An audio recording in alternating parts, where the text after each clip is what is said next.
Diane, it's really great. We've spoken quite a few times on Zoom. We've never done an interview together, and really looking forward to this. I've really enjoyed connecting over the last few years. So Me too. Me too. And it's a pleasure to have you in Salt Lake City on your way through the Rocky Mountains to Denver, having an experience of the Great American West. So it's wonderful to have you in town, and I'm really happy we can do this. I have so many questions for you. about this is a two-way interview. Yeah. Is it okay if I start? Sure. So I learned from you last night that you're changing, and that you're changing your relationship to your work and to the Rebel Wisdom site, which has just been this kind of amazing portal, if you will, to some of the best thinkers and minds in the world right now. And anybody who wants to tap into the relevant parts of conversation, and maybe some that are even more nuanced and forward-thinking than the mainstream, can find it on the Rebel Wisdom, I don't know, what do you call it, channel? Yeah, channel. Channel, yeah. And so I'm just curious, what's happening? What are you thinking about, and what are these changes that are coming? So, as you say, we will have put out the announcement that Rebel Wisdom's closing, I think, before this interview goes out. And I'd love to talk to you about kind of what I'm feeling from a sort of cultural level, because there's sort of there's many different levels of why it feels like the right time to leave that particular project. And the main one, there's various ones. One is that I've never, and my co-founder Ali has never wanted to just be doing a business for the sake of it, even though it's still successful, still doing really good courses and videos. It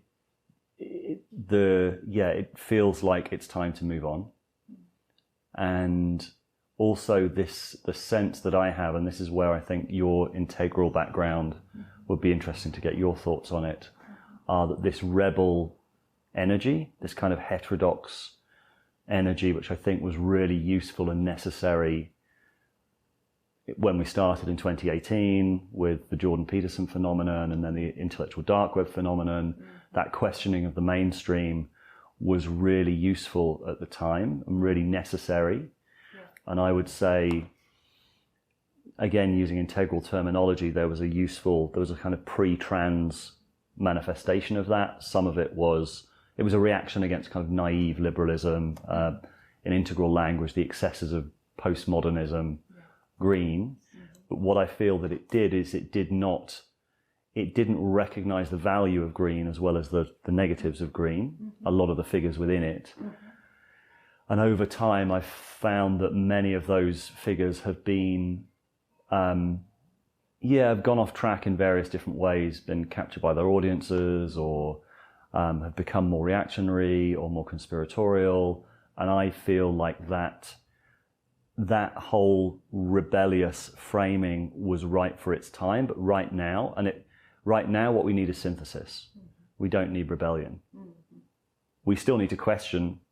We still need to have that energy of questioning the mainstream, but also questioning the other side as well. And I found that very few people are able to hold both of those poles at the same time, of questioning, like once you kind of fall out of love with the mainstream narrative, a lot of people seem to fall into very simplistic narratives on the other side.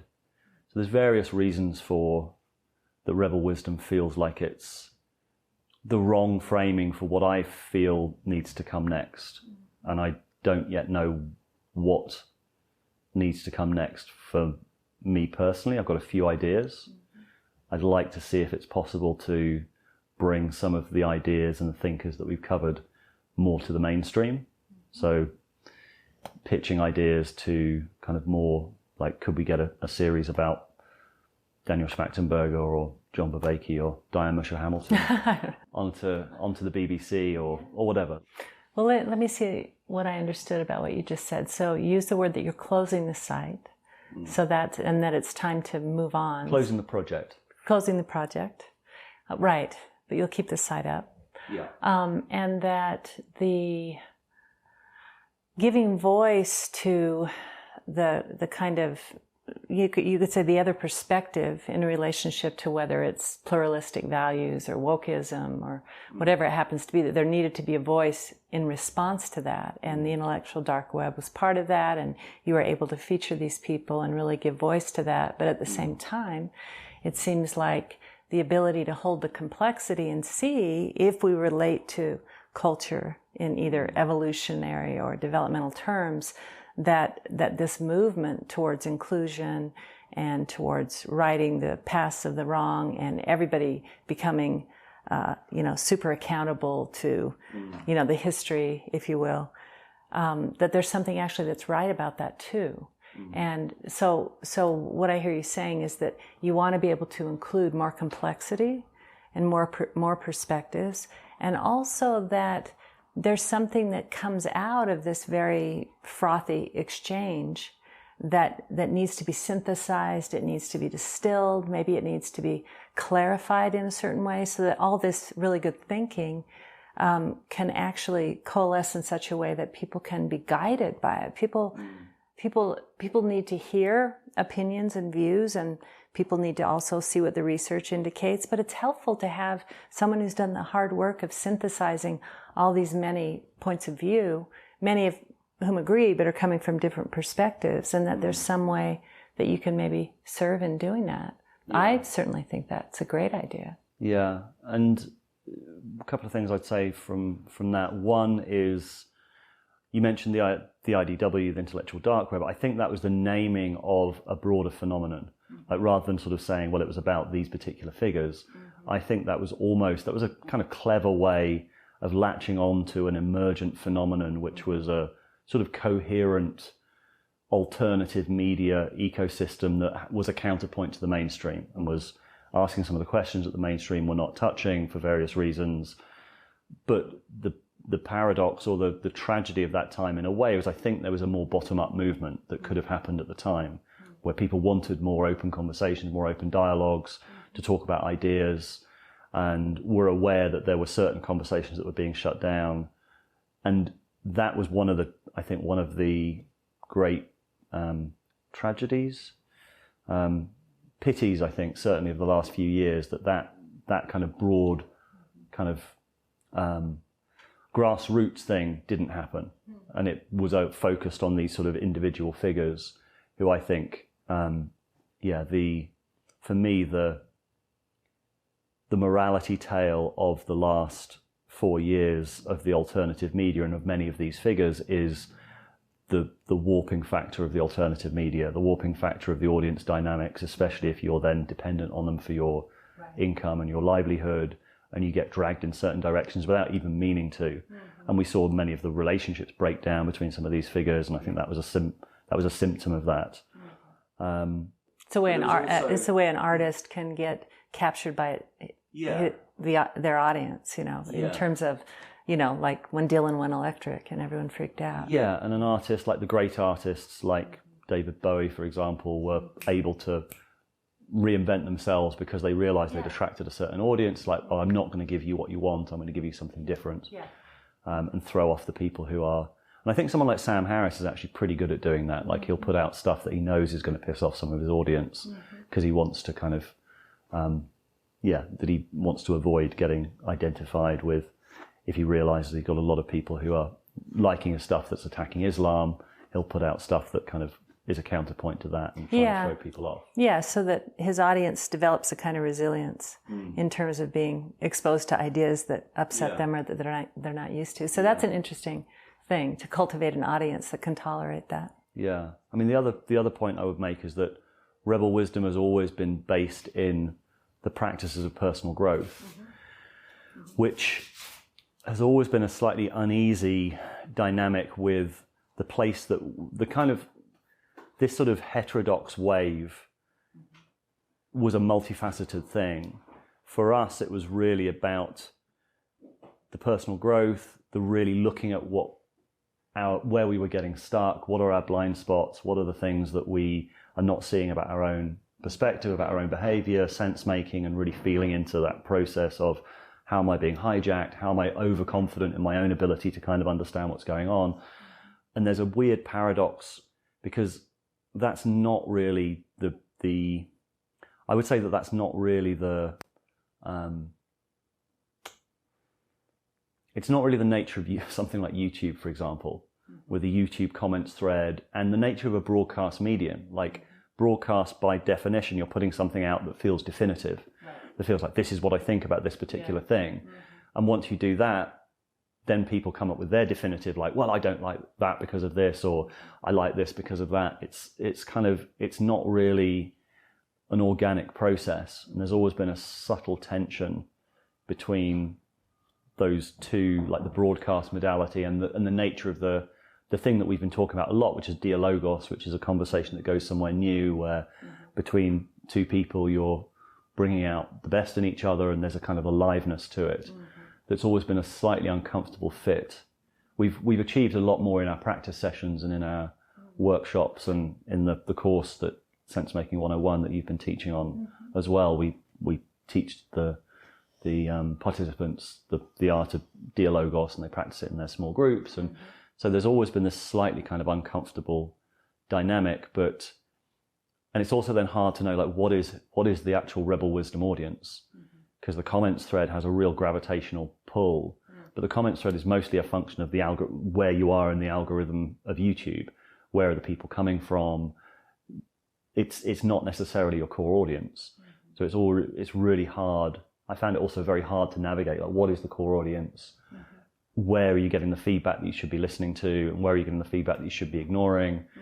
It's always funny to me, on a recent video that got some negative comments, there was one person who said, I'm glad I read the comments first before watching the video, so I knew what to think. Oh wow! And it's like, that's extraordinary to me that someone would say that. It's by definition socialized mind, in the kind of Keegan, like, you're looking to find out what other people think about something before deciding what you think about it. And that's not uncommon on YouTube, where you see people say stuff like that. So it's like, that's kind of interesting. So part of what I hear you saying is that the medium itself has an implicit challenge in it, and that you were saying it's usually we put things out, broadcast media, it's definitive, but part of what was and that's what cuts through as well. Yeah, exactly. If you look at the creators that do that, straight to camera, definitive, this is what I think. Like your Russell Brands, or your Tim Pools, or your, like, that's what people like. That's what people want. And that's unfortunate, because that's not a growth oriented relationship, I think. Yeah, that's right. And that's the built-in conflict that you were talking about, is that you also have this cultural value where you do personal work and you look at your own blind spots and you challenge yourself in terms of your fixed beliefs, and you see, the different ways that you're deceiving yourself. But that isn't what the audience is necessarily looking for. Well, hopefully there's a new audience that is. Well, that'll be interesting to find out if there is a way to use the medium and include that personal growth dimension. Yeah, and that's one of the regrets I have, is that, because I came into YouTube alternative media from mainstream media, and still have some of that kind of journalistic detachment and kind of a slightly, and like breaking that down, I think, is something that I've been trying to do, and kind of show more of the workings, like the self-inquiry, or the kind of, I don't know, even the idea of, even the sort of wrapping up a Rebel Wisdom, I still go back and forth, like, it's a big thing to do. It's giving up a brand that has obviously got recognition, it's still doing well, so, but it just feels energetically right. For me, the journey has been, and the journey I think after Rebel Wisdom, mainly doing stuff under my own name, is going to be to try and kind of show a little bit more of the working, the kind of the conflicts, the process, as much as anything, because I think that's valuable to people to see, rather than I personally don't trust any creator who you don't get a sense of that sort of self-inquiry of, like, I could be wrong about this, or I'm not sure about this, or I don't know how this is coming across, or whatever. Like, that's necessary, and I do think it's worth showing some of that, at least, without it becoming completely unwatchable and too meta. Yeah, that could be a challenge. What would you say if now is the time to wrap that up and be able to kind of reboot your creative life and perhaps move into doing the synthesizing or integration work under your own name? What are some of the things that you feel that you are interested in working on in terms of all these conversations that you've hosted? Because between you and Allie, Rebel Wisdom is the two of you. So what gets synthesized in a certain way will come through your body mind, if you will. Yeah. You'll be synthesizing it. So what are the top 2 or 3 things that you feel you want to work on or you want to explore? And so Ali is going to be doing stuff in the psychedelic space. He's always been very interested in that. He's writing a book about psychedelics and sense making, and we'll be doing more stuff in the psychedelic space. I'm interested to continue the conversation that I've been hosting and following. The intersection of science and religion, I think, has always been an interest. It's like, for me, it's what are the pressure points on the culture for what you might call kind of new paradigm thinking, or where you get a sense of a greater potential or a greater conception of what human beings are. So the sort of the area of religion and spirituality and personal growth and all of those topics, and how they question so many of the metrics. Having worked in a newsroom for 10 years, just seeing how narrow that conversation is.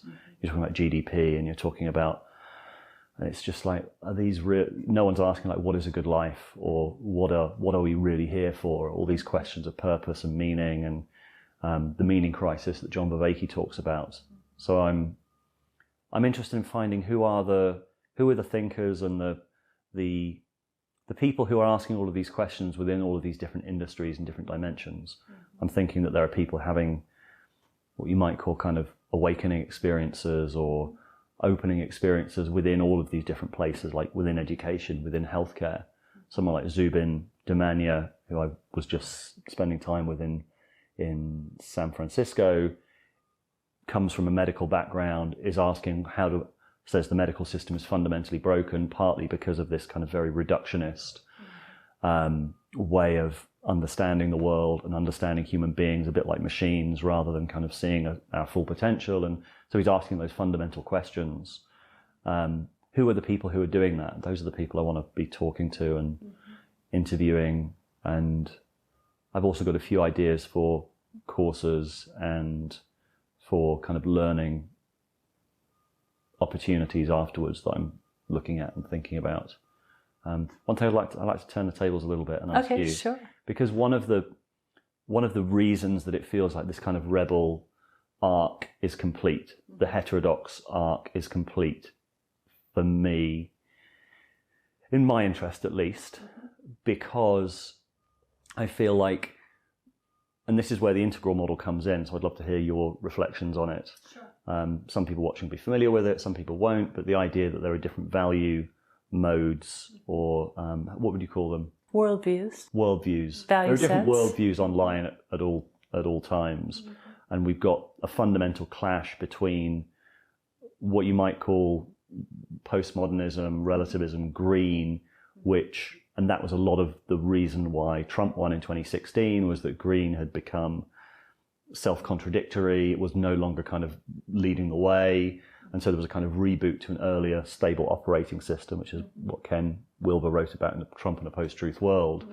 And so there was a reaction against this kind of green excess that happened, I think, partly as a kind of visceral reaction, just whatever Hillary Clinton is selling, I don't want it. Right. And it happened with Brexit as well in the UK.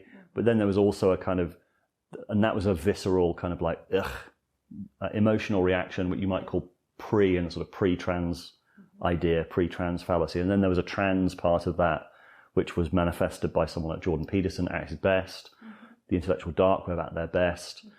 And then over time, what I felt happened as I sort of tracked the conversation from 2018 onwards is a lot of that trans and those figures got pulled down into the pre, because that's where the emotion was and that's where a lot of the audience was. So I found a lot of them get more and more reactive, reactionary, conspiratorial, reactively contrarian rather than kind of holding a more nuanced perspective. And so my feeling is that one of the issues... Yeah, it's almost like a collapse into either or instead of a stabilization at both and. Yes, that's a really good way of looking at it. I'm realizing that, yes, we need the reinfusion of traditionalism that that was fueling sort of Jordan Peterson's rise. Right. There are evolved and there are patterns of being that have evolved over many, many millennia for a reason, and we can't just wipe them all out and start afresh. How do we integrate those into a more inclusive perspective? Mm-hmm. And what I feel is that so many of the people who were those thought leaders, those public intellectuals, actually didn't have the integral framing.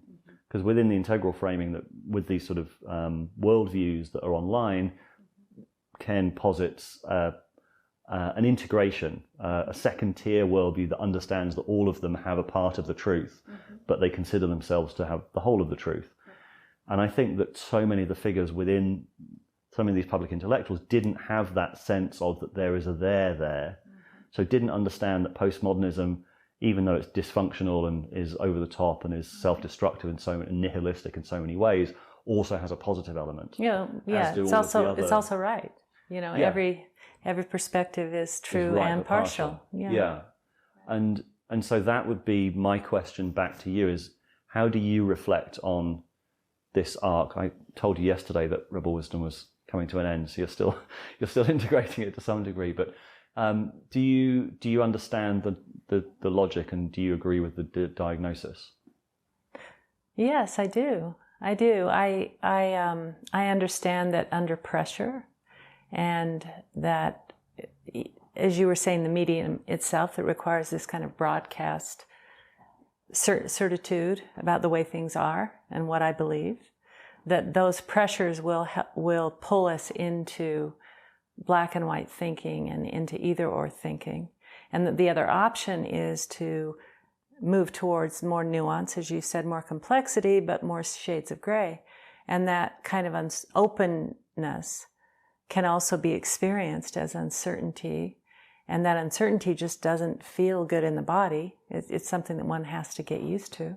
And so it's easy in a certain way to collapse, if you will, into a more black and white perspective rather than to open into the unknown and into, it's easier to hold one truth in the mind than to hold two, because two creates tension. If you've got one truth, it's very straightforward. If there are two, and in fact there are two conflicting truths, that's very difficult. It's a difficult thing because we love certainty. It's, it's sort of part of our nature to want to be able to feel our feet underneath us. And when we don't, there is a tendency to grasp. So the direction is towards being able, as you were saying, to not only include more, but then to have the facility of mind or the flexibility of mind to prioritize.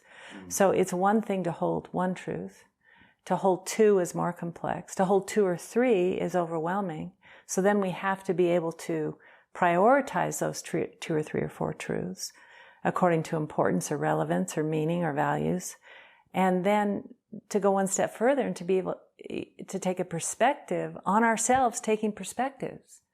And that's a really, really important bright line in developmental literature. The ability to actually see yourself taking a perspective, or see the perspective by this other quality of witnessing or awareness, is another developmental, it's an emergent property of these patterns of consciousness. And I think what gives me, that I'm able to remain optimistic, if you will, in such an environment of, such collision of worldviews and confusion, is that, Steve McIntosh said it in the conversation we had. It's sort of like, what got us here is what will get us out of this. It's the very same thing, that we can trust in a certain way our capacity to make sense, but there are periods of confusion and periods where it's overwhelming until we find our way through. And that's why, listening to you say, I want to do some work on synthesis, on clarification, on distilling, letting the important things rise to the top, if you will, and the things that are less important move to the bottom. Like, that's a really, really important function. So I think it feels to me like you're going in the right direction. But I would also say that, at least the people that I've been around who are into developmental research, it's a small number of people who can make that particular transition. And so in a way you have to be prepared to have a somewhat smaller audience, but a more vigorous audience. And I like the built-in part where you're challenging yourself and you're challenging your audience in order to keep them in a more resilient, and maybe these days we could say anti-fragile state of mind, where resilience is our ability to bounce back. Being anti-fragile is that we bounce back stronger in a way. So that seems important to me. Yeah, and there's something there about it's not just that it's difficult to hold that complexity, it's also that it's difficult to do that, particularly in an environment where the media tools that we're using are very much focused on pushing us into one of those camps or another. Like you've got an infinite amount of feedback that will tell you that this particular truth is true and exclusively true. And we'll often, because there's this idea that the filter bubbles, which I can't remember who I spoke to recently, who said that this idea of filter bubbles is not true. It's not true that we don't see the other perspective. What we see is the worst version of the other perspective. There's this sort of general idea of like, well, you just don't see the other arguments. Like you do see the other arguments, but it's generally the worst possible straw-man version of the arguments that make its way into that filter bubble just to demonstrate that the other side are insane and the other side are wrong. What they call nut picking. Yeah. Well, in my conflict resolution work, we've talked a lot about, and you've done the conversations on polyvagal theory, and you've done your conversations on the ones we've had on conflict and the role of the body and all of this. So the more threatened someone feels, the less they can take in another point of view, even if it is a straw man. They can't hear it at all because it's just too threatening. And it isn't even our willingness, it's the reaction of the nervous system. So there is an embodied component to all this. If we want to have very generative and nuanced conversations, we all have to do some embodiment work, which I've appreciated that dimension of personal practice, because we think that our thoughts are driving the conversation, but lots of times it's the sensations in the body that are driving the conversation. And so we think, we have this really powerful point of view because it's persuasive and it's right, when in fact we're full of adrenaline and cortisol, and our access to our prefrontal cortex is impaired, and we're just doubling down on a perspective because it's making us feel safe. And that's a big part of this. I mean, I just think that becomes more and more important the more interested people become in having the real conversations and the ones that they really want to have. Whether those can be done on YouTube, I have no idea. Yeah, embodiment being such a big part of it as well. I can still remember when I first started doing that kind of work and was asked, well, what are you feeling in your body? I was just like, I don't know. What body? Yeah. Yeah. English and an Enneagram 5 is probably not. Yeah, it took a while to get to that point of being able to kind of really feel that. Yeah, for me, it's the big missing piece in the work that I do, because the quality of, we're some part of us is fundamentally binary, and we're safe or unsafe.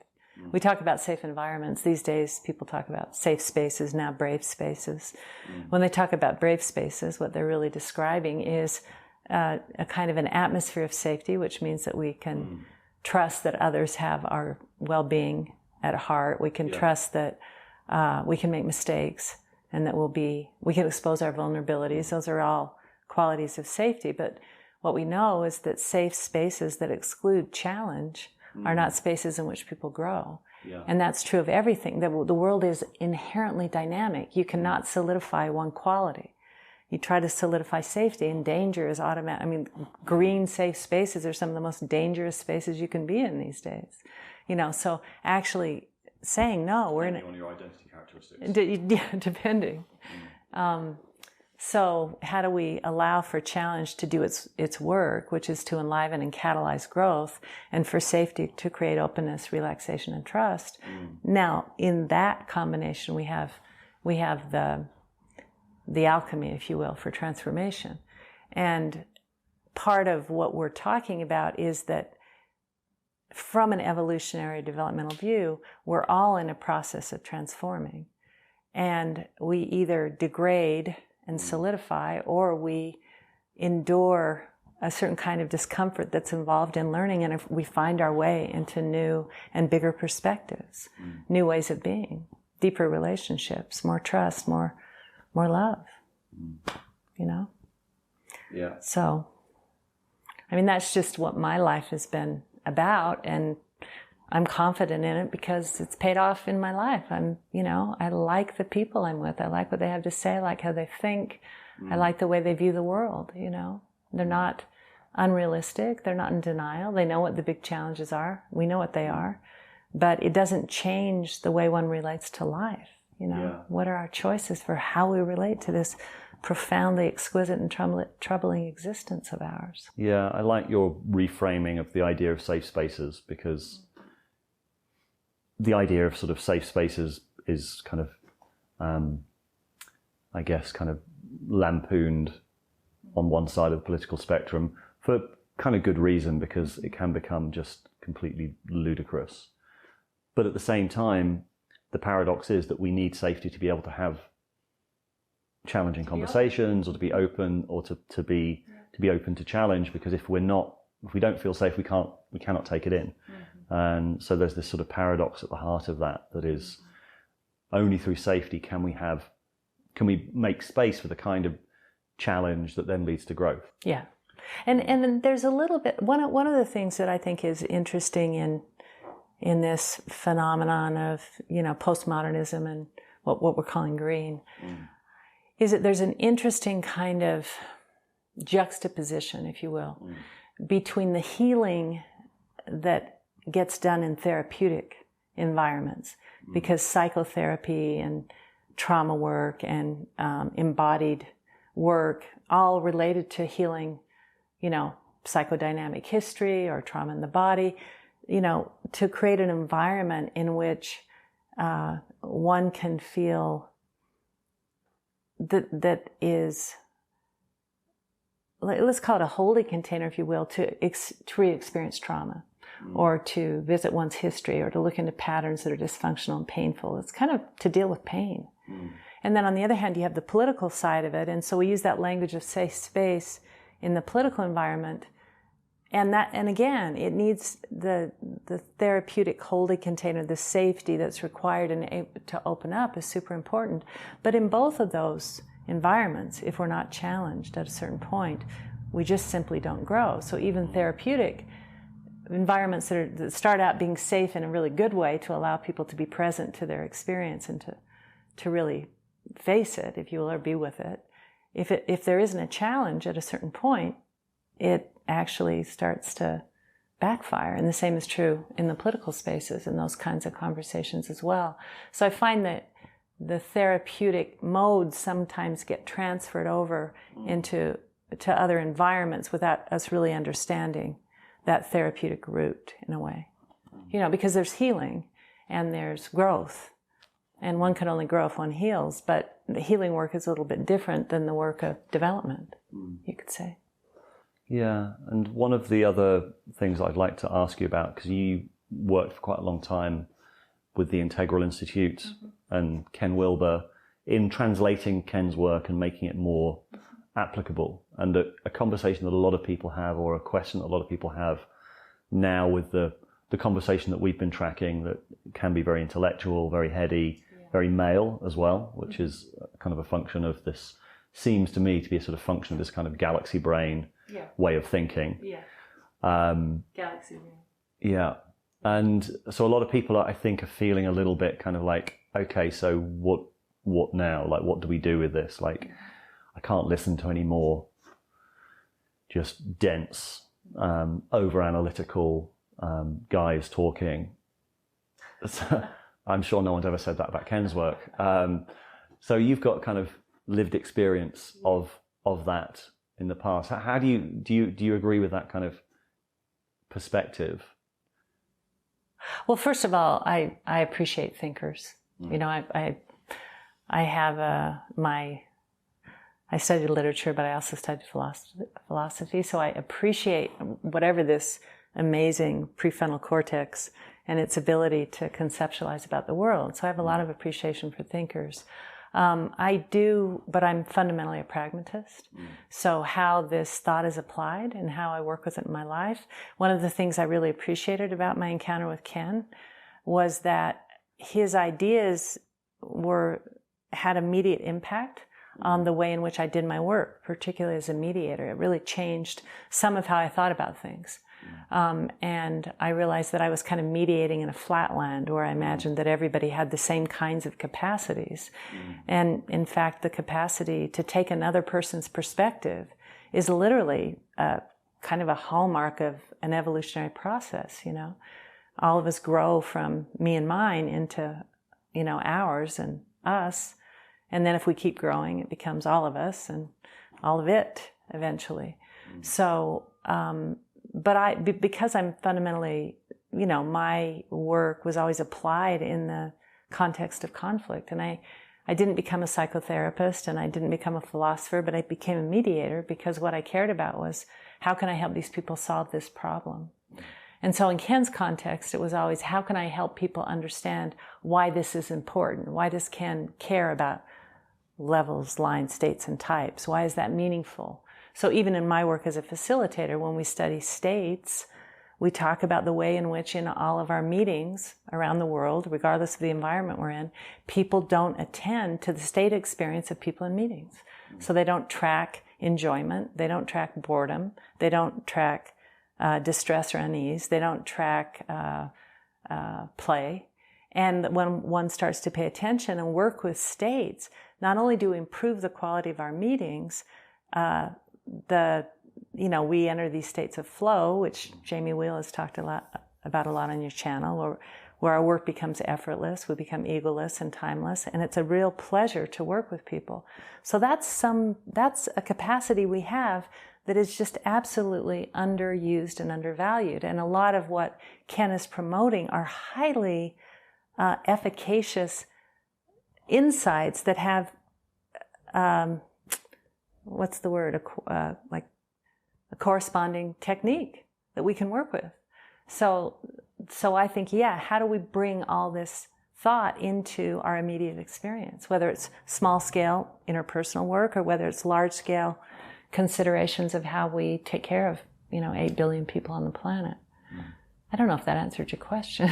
Yeah, I guess the question is, how do we, what are some of the ways that we can bring some of these ideas or concepts into our lives or integrate them?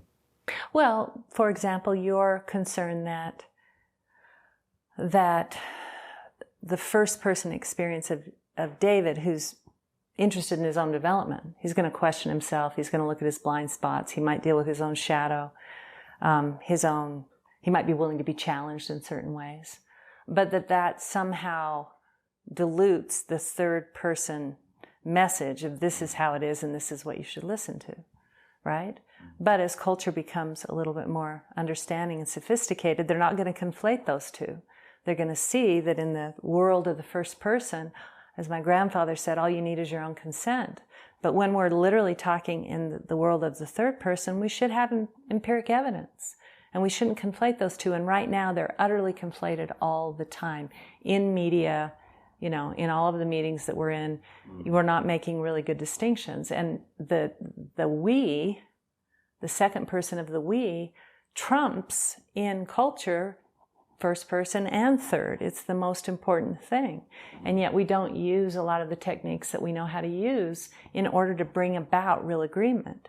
You and I have talked about one of my frustrations with culture right now is that we give lip service to the word unity and to the commons and to what we have in common. But in fact, it's profoundly important in the sense that it's our actual state, that we're all part of one thing. We might like to think we're not, but we are. And so if we're ignoring that and we're not cultivating it and recognizing it and working with it as much as we are with our conceptual or philosophical differences, we just don't have the full picture. So, I have a whole basket full of those things that Ken has offered to me that I've developed, techniques in the work that I do. So. And we were talking yesterday, and you mentioned that second tier, the idea of the sort of integrated place that can see all of the different levels as having value, is identified with something called flex flow. Mm-hmm. So the state of flow is identified with that developmental level. Yeah. I'd not heard that before, but it sounds fascinating. So, flow is something that we see in high performance. People who are concerned with high performance in athletics. We see it in art. We see flow states in even things like mathematics, where Einstein would sit down and start to work on a problem and be there hours later without food, not knowing what time it was, without any references to the self, just utterly absorbed. And there's a state of incredible pleasure and enjoyment in a flow state. And what's the relationship between that and meditation, do you think? Meditation in my training is the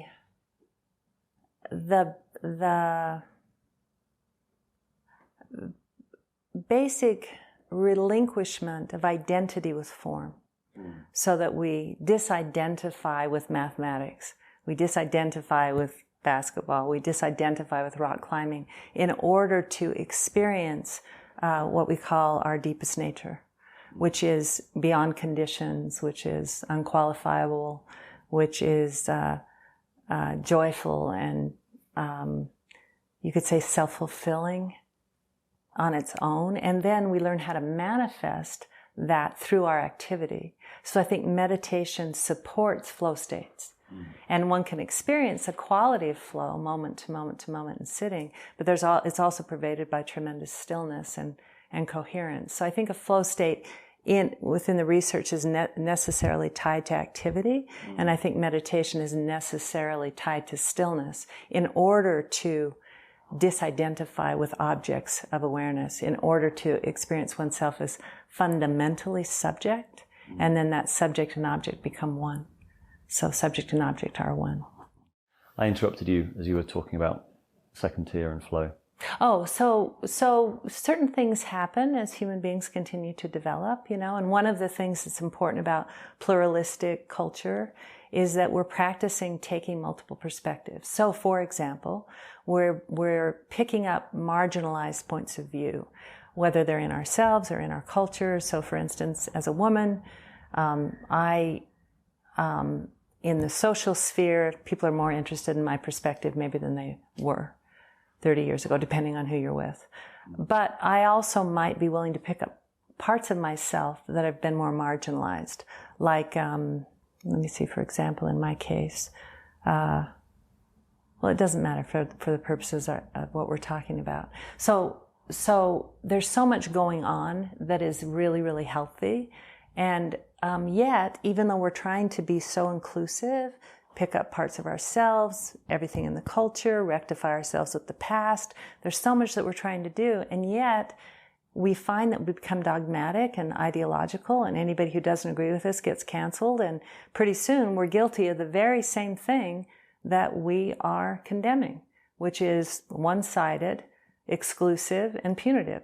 And so green spaces very quickly turn into the very thing that they're against. And that's because we're practicing taking multiple perspectives. And then there's this breakthrough, as I understand it, in the research in which, boom, people move into what we call second tier. And suddenly all these previous levels of development have a place. And we no longer are in an either-or state of mind. We're in a both-and state of mind. And we kind of break through to systems thinking.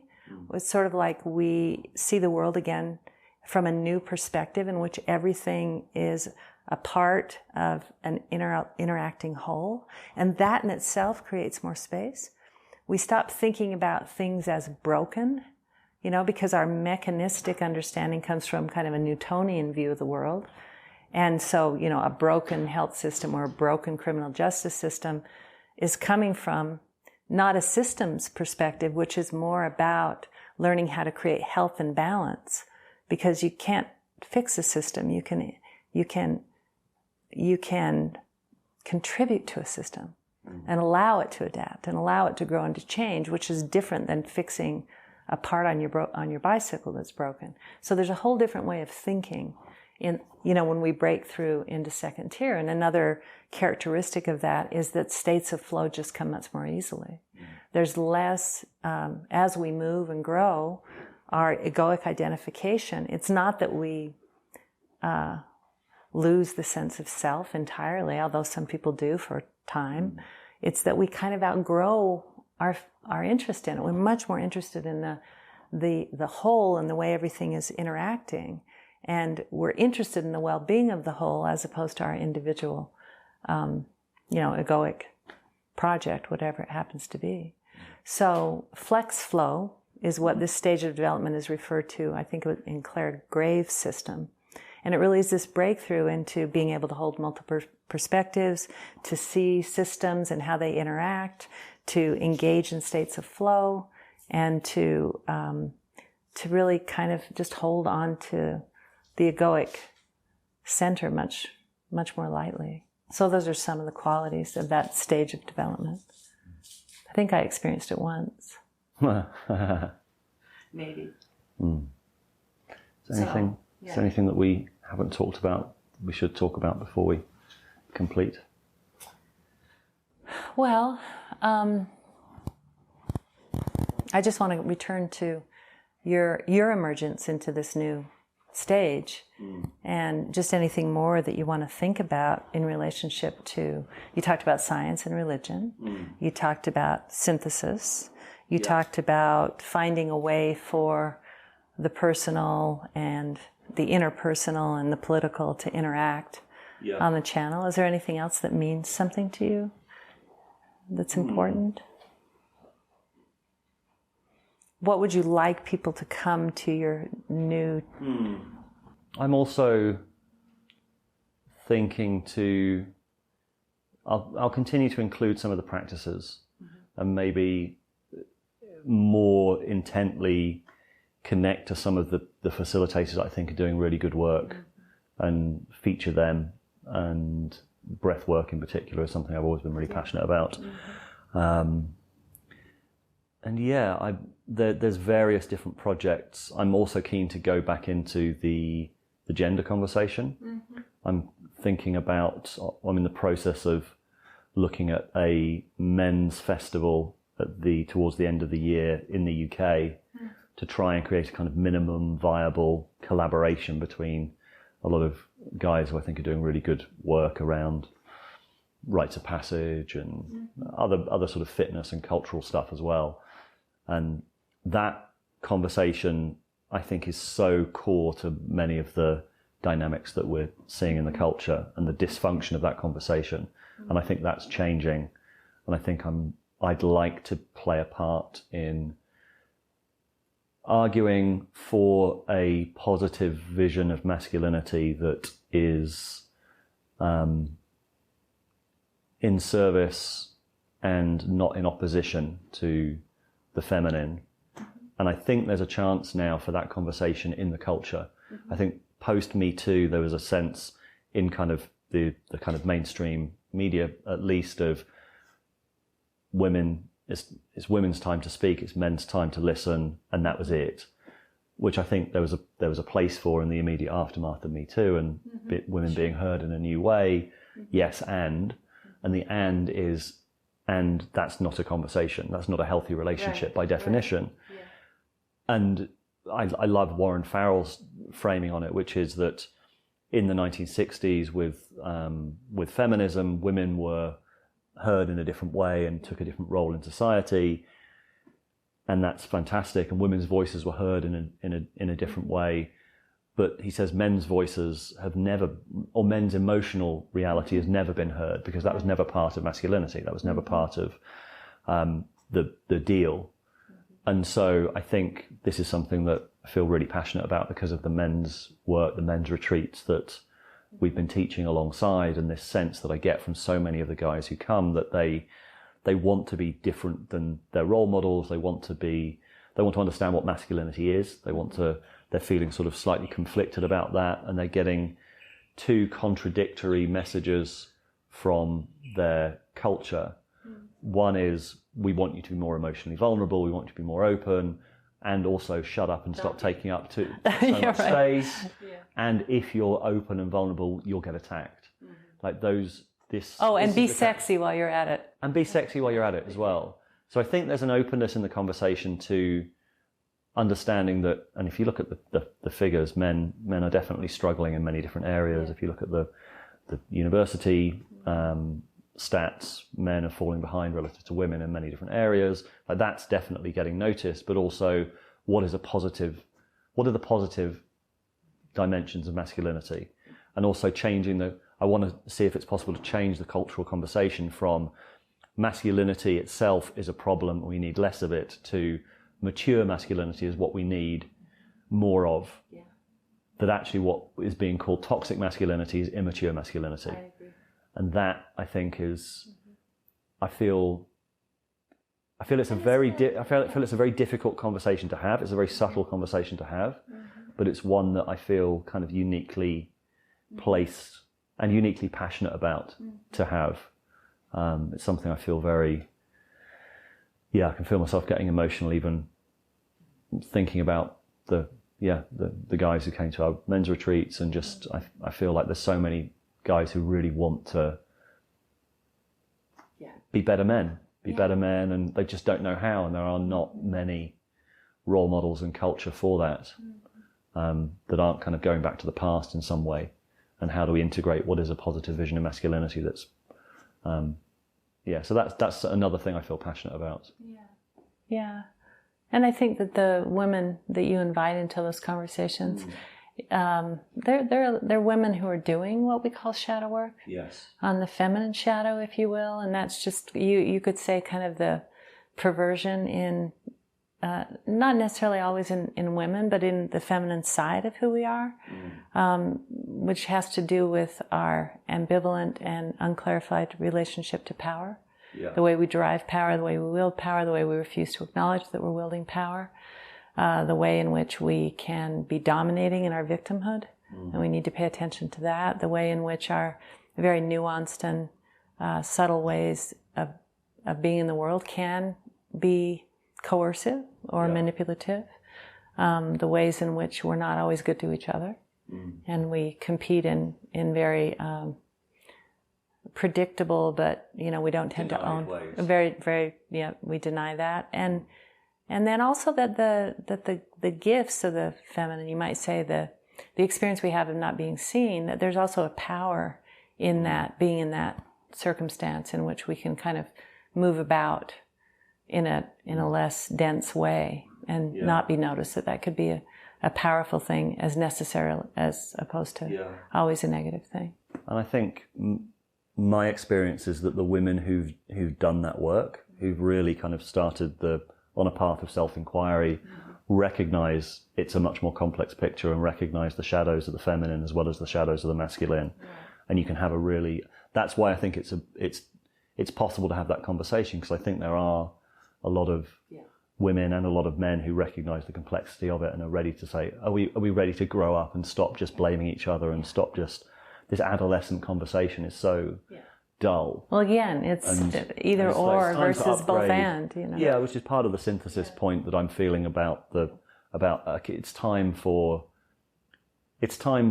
have a much more grown-up conversation. And I think there's an opportunity. My sense from reading the tea leaves of the mainstream media and some of the conversations I've had with journalists, unprovoked, where one female BBC exec I spoke to recently, completely unprovoked, said, well, there's a lot of talk about toxic masculinity, but no one really talks about toxic femininity, do they? And it's like, whoa, like this is new. Wow. And I don't think either of those are really helpful framings. They're both kind of immature behavior, the immature feminine, the immature masculine, but at least it was like, there's a new conversation happening here. It's like that thought is. Yeah, there's an openness to looking at the full picture. So that's exciting to me. Yeah. That's exciting to me too. Yeah. Just creating new grooves to get us out of some of these predicaments that we're in, There's always kind of a way through. So I really wish you the best, and I'm excited. Diane. Thank you, David. Yeah, tremendous pleasure. Thank you.